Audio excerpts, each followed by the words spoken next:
Yo, what's up guys? Welcome to my YouTube channel. Andito pa rin tayo kay Sir Loy. So meron tayong triplets dito na bagong panganak. So ang gagawin natin, padededehin natin kasi pagka hindi nyo natutukan to mga katakam, pwedeng mabansot yung isa or mamatay yung isa kapag napabayaan. So ito, maggagatas tayo. Ito, tingnan nyo kung gaano kalakas yung gatas ng Anglo-Nubian, no? So ganito katakam ang gagawin natin kapag meron tayong napaanak na triplets or kaya ay quadruplets. So kailangan talaga nating tutukan. Kagaya niyang Anglo-Nubian, hindi naman siya madamot sa gatas. Ayan, pwede nating gatasan. At ilalagay natin mamaya doon sa bote. At ipadedede natin. Hindi rin naman maganda yung nag-iisa lang yung anak. Bakit po? Kasi po nagiging kabilan yung kanyang utong o yung dede. So nagiging malaki yung isa at maliit naman yung isa. So hindi rin maganda. Nagiging kabilan. Ibig sabihin kabilan, malaki isa, maliit yung isa, hindi pantay yung nagiging dede. So dapat talaga nasususuhan parehas ng utong. Ayan. Tingnan nyo. Isang suso pa lang, oh. Mga lahati na yung pitsil. So ganyan. Yan po ang tip ni Sir Loy. Kapag kayo ay nagkaroon ng kambing at nagkaanak ng tatlo, kailangan po nating suportahan sa pagpapadede. Kasi po para maiwasan natin yung pagkabansot o kaya naman ay mas worse mamatay. Kasi po dadalawa yung kanyang dede. So yung isa hindi makakadede.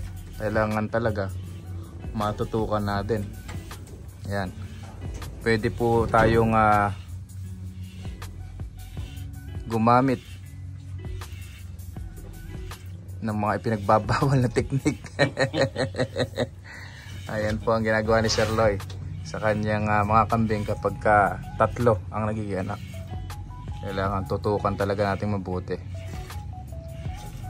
Ayan, oh, grabe, pumupusit-sit talaga yung gatas ng Anglo-Nubian. Ganyang kalakas ang gatas niya. Oh, malapit na magkalahati. Kaya nakilala talaga ang Anglo-Nubian sa gatas. Malakas ang gatas nila. O yung sobra, pwede natin inumin. Kung meron kayong mga anak na maliliit, ayan, pwede po yan. Ayun. Dahil mahina na yung isa, ito yung isa naman. Mukhang mapupuno natin, Sir Loy, ah. Kasi kung hindi nyo gaganyanin, pwedeng mamaga yung suso pagka hindi nadededehan. Kagaya Sir Loy nung nakaraan, ano nangyari doon sa isang kambing natin? Parang na-infeksyon, no? Sumobra sa laki ng dede, hindi nasusuhan, namaga ng gusto, no? Ano yun, parang na-infeksyon, no? Kaya dapat kung nag-iisa lang yung anak ng ating kambing, make sure na nadededehan parehas. Kung hindi man nadededehan, ayun, napakarami, no? Kung hindi man po nadededehan, dapat po, ayan, pinapump natin para mailabas niya yung gatas. Kasi nagkakaroon ng infeksyon. Kagaya daw po nung nangyari doon sa isang inahin ni Sir Loy, namatay. Ano daw po ba tawag doon? Sa mga veterano po nagkakambing, sa mga veterinaryo natin. O kaya naman yung mga veterano nagkakambing na. Kung ano po ang tawag doon. Kung bakit namatay. Eto. Ito po lalaki po yan, ha, Sir Loy? Lalaki. Ayan. Medyo may hina po kapapanganak lang yan. Ganyan po ang gagawin natin kapag triplets or quadruplets. Minsan meron pa kaming napaanak. 5 yung naging anak. Hindi naman maganda yung ganong karami. So kung meron mang ganon, dapat talaga tututukan natin. Pinakamaganda na yung triplets. Ayan. Ay, napakalakas dumede oh. Kasi ang kambing na bagong panganak at hindi nakadede ng 24 oras yan, pwedeng mamatay yung ating mga anak ng kambing. So kailangan talaga is tututukan natin ng husto. Bigyan natin ng panahon para makadede. Eh, kahit sa mga anak natin, mga sanggol-sanggol yan at hindi nakadede yan, eh mamamatay din. Ganun din po sa mga alaga natin. Ayan. Ganyan magmahal ng alaga. Ayan na po yung mga pinaka-apo ni Sir Loy. Yan ang kanyang mga apo. Ayan. Kanyang inaalagaan talagang mabuti. Paano po Sir Loy ang pagpapadede? Maga tanghali hapon o maga hapon lang? Maga hapon. Maga hapon. Ayan. Isang ganyan po, isang kambing. Kung maubos. Kung maubos. O, kung mabitin pa, dadagdagan. Ganon. O. So ganyan. Mga katakam, ayan yung ating ginagawa kapag tatlo ang nagiging anak ng ating mga alagang kambing. O, bitin pa. Busog na. Ibang muna. Ay, isa. Ayan. Ayan po, tatlo. Isang babae at dalawang lalaki po yung naging anak nitong kulay black natin na Anglo-Nubian. Sige, dede. Ayan, gustong gusto. Napakalinis nung gatas oh. Ayan po yung galing sa ina.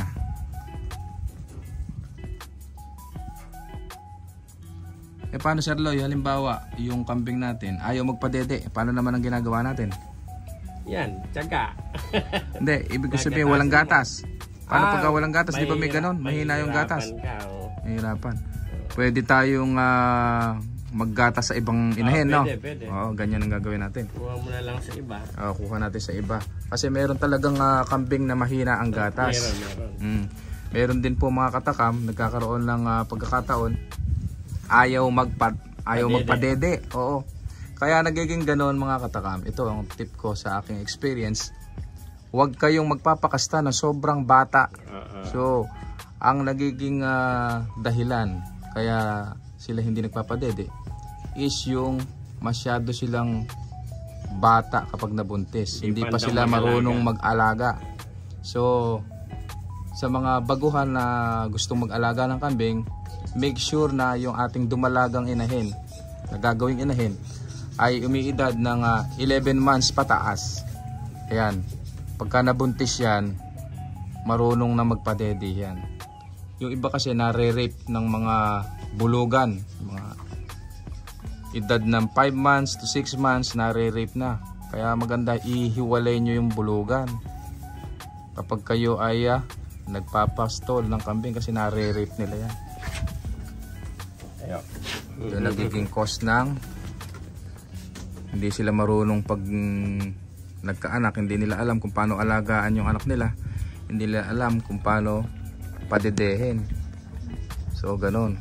So ang gagawin natin pagka ganong pangyayari, meron pong nabibili na gatas na pangkambing talaga, o pwede rin yung pambaboy na nabibili sa poultry supply natin. Pwede nating timplahin at ipadede sa kanila kasi talagang hindi sila magpapadede kapag ayaw nila. So ang mangyayari, mamamatayan lang tayo ng mga bisiro.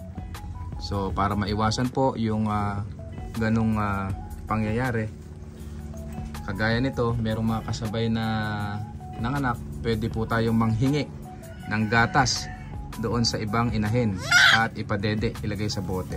Ayan. Mukhang may hinang dumede, hindi pa naubos yung isang bote. So ayan po ang gagawin natin mga katakam.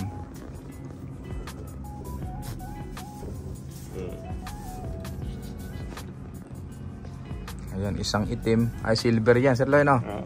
Saka dalawang brown ang lumabas. Ang tatay nila si Cardona, no?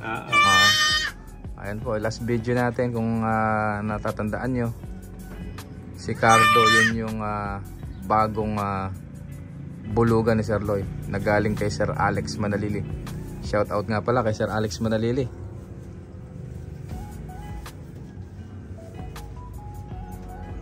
pang gumatas. Apo. Kapon pa lang eh. Opo. Ayan, bago pa lang. Kaya ganyan po ang gagawin natin. Inuulit ko sa mga, alam kong marami nang nakakaalam nito, pero yung mga bago-bago pa lang at gusto pa lang mag-alaga ng kambing at na-experience nyo yung ganito, magkakaroon ng anak na 3, so dapat ganito, tututukan natin. Kagaya ng ginawa ni Sir Loy kanina, ginatasan niya yung inahin at inilagay sa bote para mapadede yung 3. Kasi pag hinayaan natin at sila lang ang dedede, so yung 2 lang ang makakadede dyan, yung isa pwedeng pumayat, magkasakit. Ayaw na. O pinaka worst scenario, yung mamatayan tayo ng bisiro. So ayan, malulusog naman po yung 3 inilabas. Magkakasinlaki. Isang babae at 2 lalaki yung lumabas. So ganyan. Ayan, ginawa ni Sir Loy. Itinali yung inahin bago gatasan para nasa ganon. Baka mamaya may mababagsik na inahin, masuwag tayo. Pero ito, ayan Sir Loy, yung natira na, ire-rep. I-rep natin para mamaya pagka nagutom ulit sila, yun ang ipadedede natin. So sana may natutunan kayo mga katakam sa ating video ngayon.